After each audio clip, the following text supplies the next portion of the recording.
जय माँ जगत जननी जगदम्बा।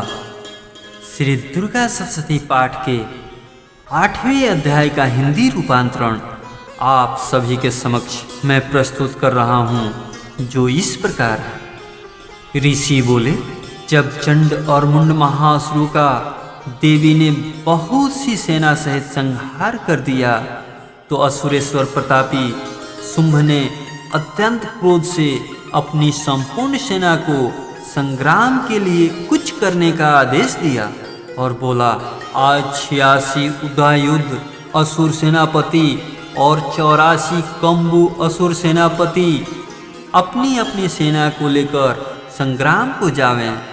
कोटि बीरे नाम वाले असुरों के 50 कुल, धूम्रवंश में उत्पन्न हुए 100 कुल, कालक, दौहिर्द, मौर्यवंशी तथा कालकेय वंशी असुर युद्ध में लड़ने के लिए मेरी आज्ञा से शीघ्र चले जावें। भयंकर शासक असुरराज शुंभ ऐसी आज्ञा देकर कई हजार महासेना को अपने साथ लेकर युद्ध को चल दिया।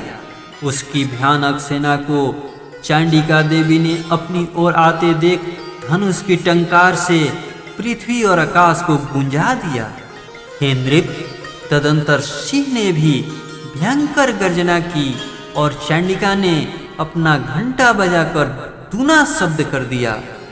धनुष की टंकार, सिंह की दहाड़ और घंटा बजने से इतना शब्द हुआ कि चारों दिशाएं गूंज उठी। इस प्रकार के शब्द को सुनकर सेना ने देवी, सिंह तथा काली को चारों ओर से घेर लिया।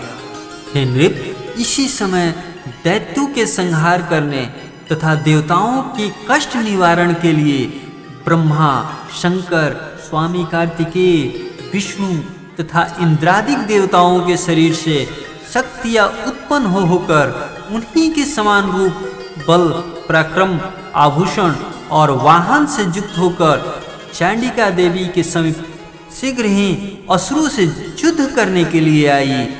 हंस युक्त विमान में बैठकर रुद्राक्ष की माला पहने हुए, कमंडल लिए हुए ब्रह्मा की शक्ति आई, इसलिए उनका नाम ब्राह्मणी हुआ।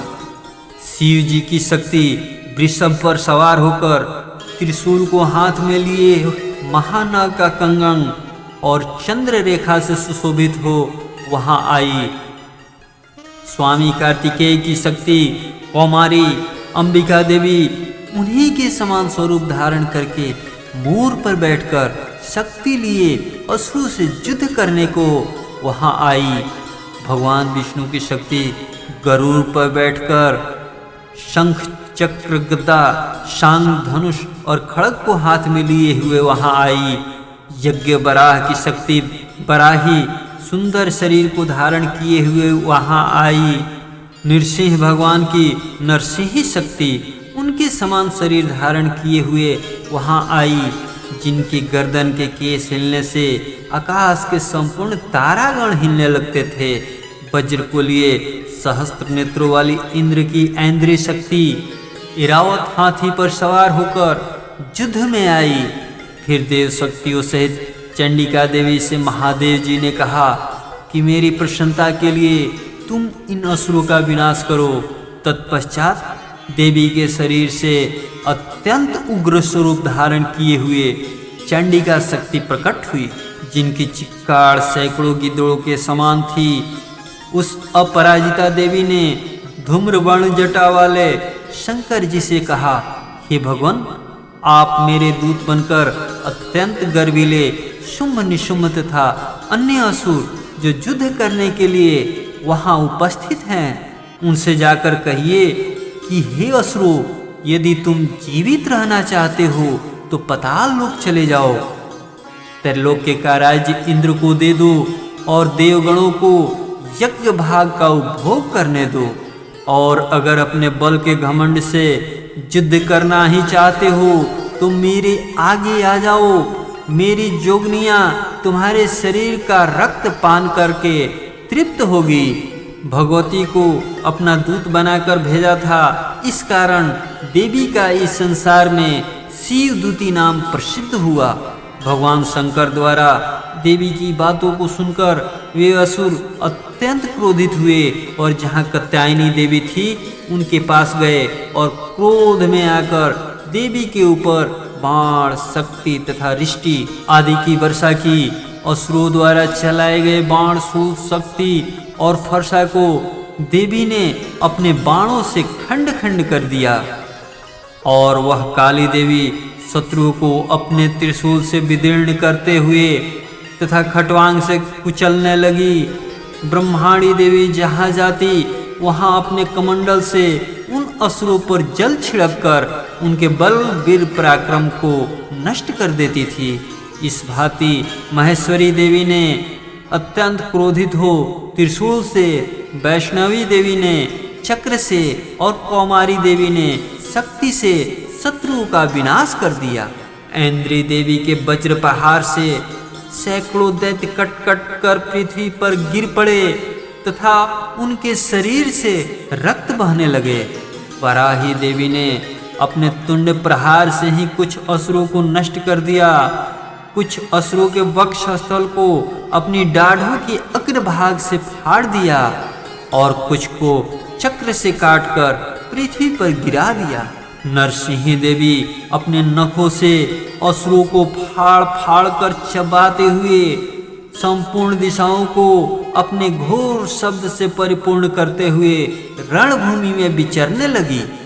शिव दूती के विकट अट्टहास करने से व्याकुल होकर कितने असुर भूमि में मूर्छित होकर गिर पड़े।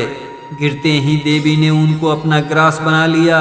इस प्रकार मातृगणों के क्रोध से महाअसुरों का विनाश होते देख असुरों की सेना रणभूमि से भागने लगी और उनको इस प्रकार भागते हुए देख रक्तबीज नामक महाअसुर क्रोध युक्त होकर युद्ध स्थल में लड़ने आया।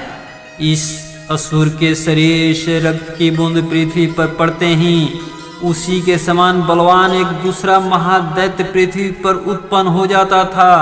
रक्तबीज हाथ में गदा लेकर ऐन्द्री देवी से लड़ने लगा। तब देवी ने वज्र से उस पर प्रहार किया।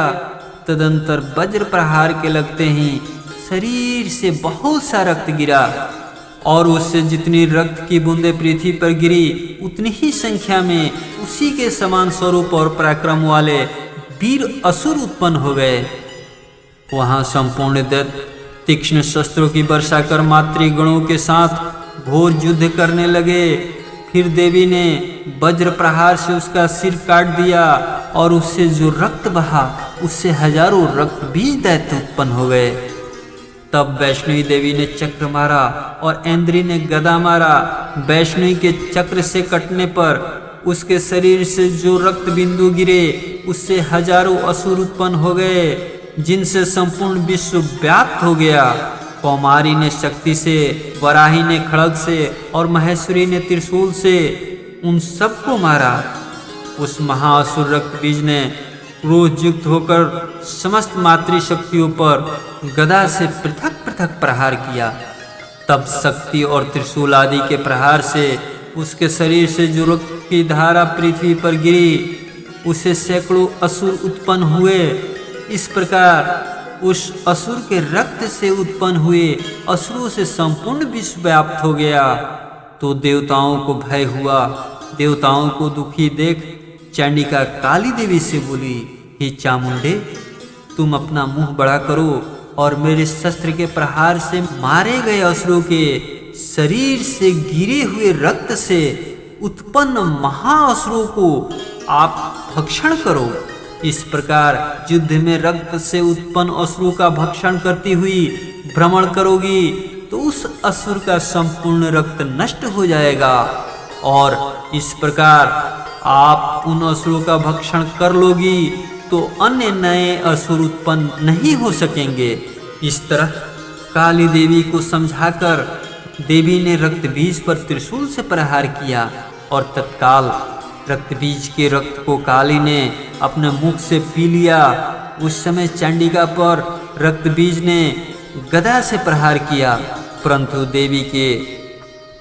देवी के ऊपर गदा के मारने से कुछ भी असर नहीं हुआ और उस घायल असुर के शरीर से रक्त गिरने लगा। उस रक्त को चामुंडा ने पीना प्रारंभ कर दिया और उससे उनके मुंह में असुर उत्पन्न होने लगे। उन असुरों को चामुंडा खा जाती तथा रक्त पी जाती थी। तब देवी ने उन असुरों को चामुंडा खा जाती तथा रक्त पी जाती थी। तब देवी ने शूल वज्र बाण तलवार रिष्टि आदि के प्रहार से रक्त बीज दैत्य को मार डाला। हे नृप, इस प्रकार शस्त्रों के प्रहार से घायल और रक्त रहित होकर रक्त बीज पृथ्वी पर गिर पड़ा। हे राजन, उस रक्त बीज के पृथ्वी पर गिरते ही देवता अत्यंत प्रसन्न हुए और मातृशक्तियां उन असुरों का रक्त पी कर मदोन्मत्त हो नृत्य करने लगी। इति श्री मार्कंडेय पुराण के देवी महात्म्य रक्त बीज बद्ध नामक 8वां अध्याय समाप्त। जय माता दी।